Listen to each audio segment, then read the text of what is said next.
چار امام کو مانتے ہیں نا اور ہم کہتے ہیں سارے ٹھیک ہیں سب جی تو پھر یہ کیا لاجک ہے کہ ایک ہی؟ ہاں کہہ رہے ہیں جب چاروں فقہ ٹھیک ہیں، چاروں امام ٹھیک ہیں، تو یہ کیا لاجک ہے کہ ایک ہی کو فالو کرو؟ بھائی چاروں کو فالو کر نہیں سکتے، ممکن نہیں ہے نا چاروں کو فالو کرو، اس میں خواہشات کا دروازہ بھی کھل جائے گا۔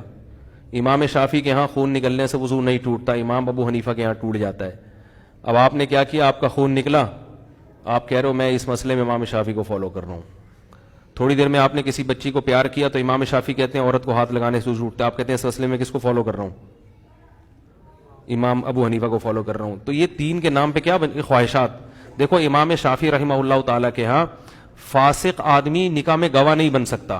جب آپ کی شادی ہوتی ہے نا تو کہتے ہیں جو دو گواہ ہونے چاہیے وہ فاسق نہ ہو، نیک ہوں۔ سمجھا پا رہا ہوں اپنی بات؟ وہ کیا ہونے چاہیے؟ نیک ہوں۔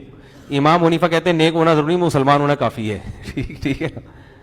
اب دو گواہ تھے، وہ نیک نہیں تھے، آپ نے نکاح کیا، امام حنیفہ کے ہاں آپ کا نکاح ہو گیا، بعد میں آپ نے 3 طلاقیں دے دیں۔ اب 3 طلاقیں دینے کے بعد آپ دوبارہ نکاح کرنا چاہ رہے ہیں تو چاروں ائمہ کے نزدیک اب اس عورت سے دوبارہ نکاح نہیں ہو سکتا۔ آپ کہہ رہے ہیں چونکہ امام شافعی کے مذہب کے مطابق تو میرا نکاح ہی نہیں ہوا تھا، جب نکاح ہی نہیں ہوا تو یہ طلاق بھی نہیں ہوئی، لہذا میں ان کے مذہب کے مطابق اب 2 عادل گواہوں کی روشنی میں دوبارہ نکاح کر رہا ہوں۔ تو پریکٹیکلی ایک چیز ممکن نہیں ہے، کہنا آسان ہے لیکن پریکٹیکلی ایسا ہوتا نہیں۔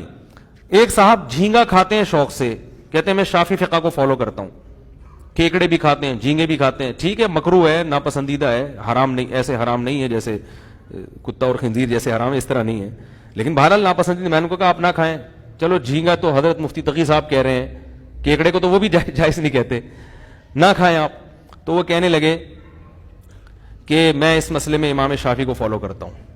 میں نے کہا اچھا صدقہ فطر کے دن تو آپ پیسے دیتے ہو، گندم 2 کلو گندم کے 2.25 کلو گندم یا 2.25 کلو گندم کے آپ پیسے دیتے ہو، امام شافعی تو پیسے دینے کو جائز نہیں سمجھتے، وہ کہتے ہیں صدقہ فطر میں عین گندم دینی پڑے گی یا کھجور دینی پڑے گی 4.5 کلو، تو آپ صدقہ فطر میں یہاں پر کھجور کا تھیلا لا کے رکھا کریں یا گندم کا۔ کہتے ہیں یار اس مسئلے میں کس کو فالو کرتا ہوں؟ تو جہاں بات بنی ادھر لڑک گئے۔ تو اس لیے ائمہ نے دین کو تماشا اور کھیل بنانے سے منع کیا کہ بھائی جب چاروں برحق ہیں تو برکت اسی میں ہے، نفسانی خواہشات کا غلام بن جاتا ہے انسان، وہ اسی میں کہ ایک فقہ کو کیا کرو۔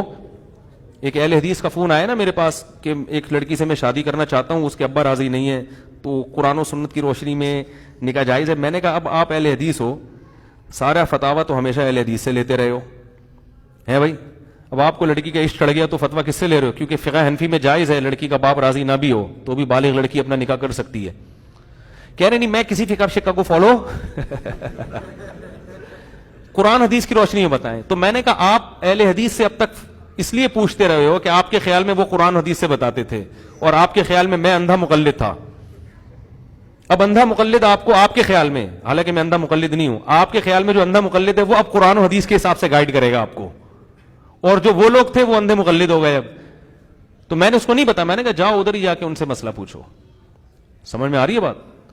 ہاں کچھ مسئلے اہل حدیث کے اجماع کے خلاف ہیں، وہ تو میں بتاتا رہتا ہوں، وہ بالکل اس میں آپ کسی کو، اس میں تو کسی ایک کو فالو بھی نہیں کیا جا رہا، اس میں اجماعی مسائل میں تو حنفی شافعی نہیں ہوتا، وہ تو یہ حنفی شافعی تو فروعی اختلافی مسائل میں انسان ایک کو فالو کرتا ہے، جو اجماعی مسائل ہے اس میں تو 5 نمازیں ہم اس لیے تھوڑی پڑھتے ہیں کہ امام حنیفہ نے کہا ہے، امام حنیفہ کہے نہ کہیں وہ تو پڑھنی پڑیں گی آپ کو، وہ اگر کہتے 4 ہیں تو امام حنیفہ نہ رہتے، وہ مجتہد ہی نہ رہتے۔ تو یہ وجہ ہے کہ ایک کو فالو کرنا چاہیے۔ سبحان اللہ۔ جی